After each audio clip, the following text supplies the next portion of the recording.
যারা আগে বলছিল ছোটরা পারবে তো, তারা এখন উল্টো গাউনি গাওয়া শুরু করেছে। এখন ভুরুকুচকে বলছে বড়রা কই।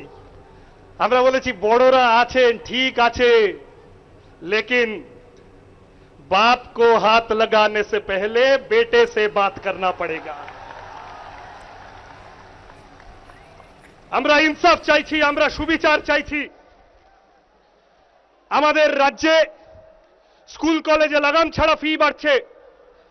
ডেভেলপমেন্ট ফি, অ্যাডমিশন ফি, ক্যাপিটেশন ফি, কম্পিউটার ফি, লাইব্রেরি ফি, তোলাবাজি ফি, ঢপবাজি ফি, রংবাজি ফি, হাজার হাজার টাকা বেসরকারীকরণ হচ্ছে একের পর এক স্কুল কলেজ। আমাদের হোস্টেলগুলোর ভয়ানক অবস্থা, বিশেষত আদিবাসী হোস্টেল, সংখ্যালঘু হোস্টেল। মৌলানা আজাদের নামে ফেলোশিপ, স্কলারশিপ তুলে দিচ্ছে সরকার। মিড ডে মিলে শৈশব চুরি হচ্ছে, চাল চুরি হচ্ছে, ডিম চুরি হচ্ছে। আমাদের শিক্ষকরা সব ধর্মতলায় বসে আছেন, স্কুলগুলো ফাঁকা হয়ে যাচ্ছে।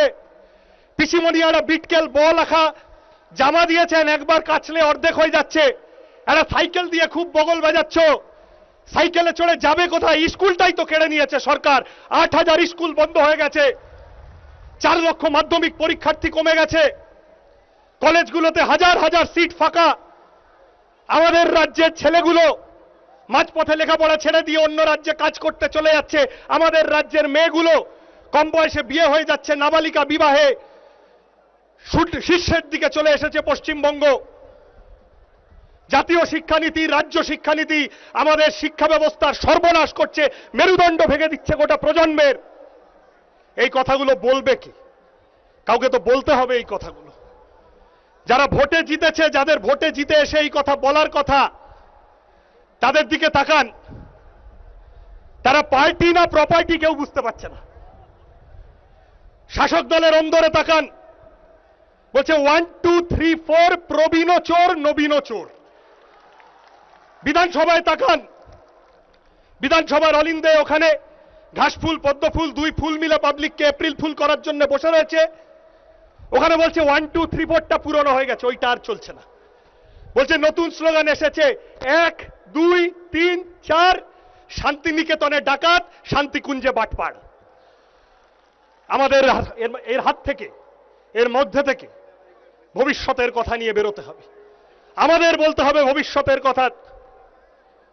এই বিপুল ইনসাফ যাত্রা তারুণ্যের ডাকে, যৌবনের ডাকে, সেই ইনসাফ যাত্রাকে কুর্নিশ জানিয়ে গত 2 মাস ধরে প্রত্যেক দিন এসএফআই কর্মীরা গোটা রাজ্য জুড়ে কাঁধে কাঁধ মিলিয়ে ইনসাফ যাত্রীদের সাথে রুজি রুটির কথাকে, রুটি, কাপড়া, মাকান কা মুদ্দা, অন্ন, বস্ত্র, বাসস্থান, শিক্ষা, স্বাস্থ্য, কর্মসংস্থানের কথাকে রাজনীতির, বাংলার রাজনীতির মূল স্রোতে ফিরিয়ে আনার চেষ্টা করেছে। আমরা স্লোগান দিয়েছি, ছাত্রদেরকে বলেছি আমরা স্বাধীনতা, গণতন্ত্র, সমাজতন্ত্রের পতাকা নিয়ে স্কুল কলেজে শপথ করো, বিভেদ রুখে স্বদেশ গড়ো। যারা ধর্মের নামে, জাতের নামে, ভাষার নামে, অন্নদা শঙ্করের ভাষায় যে ধেড়ে খোকারা ভারত ভেঙে ভাগ করতে চাইছে, আমরা রবি ঠাকুরের মাটি থেকে গোটা দেশের মানুষের কাছে বার্তা দিতে চাই, সচেতন করতে চাই। ধর্মের বেশে মোহ যারে এসে ধরে, অন্ধ সেজন মারে আর শুধু মরে। পদ্ম পাতার তলায় পদ্ম ফুল দেখতে সুন্দর হয়, পদ্ম পাতার তলায় সাপ লুকিয়ে থাকে, ওই ফাঁদে পা দেবেন না। আমরা বাঁচতে চাই, আমরা মরতে চাই না। আমরা বাঁচতে চাই মাথা উঁচু করে। এই গোটা প্রজন্ম বাঁচতে চায়। এই বাঁচার লড়াই দীর্ঘজীবী হবে। আমি আমার কথা দীর্ঘায়িত করব না, পরের বক্তারা আছেন, আমাদের নেতারা। আজ থেকে আমরা তারুণ্যের উদ্দীপনা, যৌবনের এই ব্রিগেড, আমরা নতুন ভোরের সূর্যোদয়ের বার্তা নিয়ে আমরা ফিরব পাড়ায় পাড়ায়, মহল্লায়, স্কুলে, কলেজে। আমি শেষ করব সেই মানুষটিকে শতবর্ষে স্মরণ করে।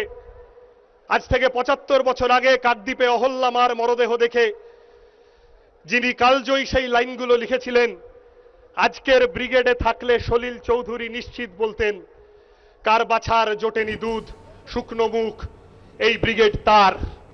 কার ঘরে জ্বলেনি দ্বীপ চির আধার, এই ব্রিগেড তার। খেতে কিষান, কলে মজুর, নওজওয়ান, এই ব্রিগেড তার। এই মিছিল সব হারার, সব পাওয়ার এই মিছিল। হও শামিল, হও শামিল, হও সামিল।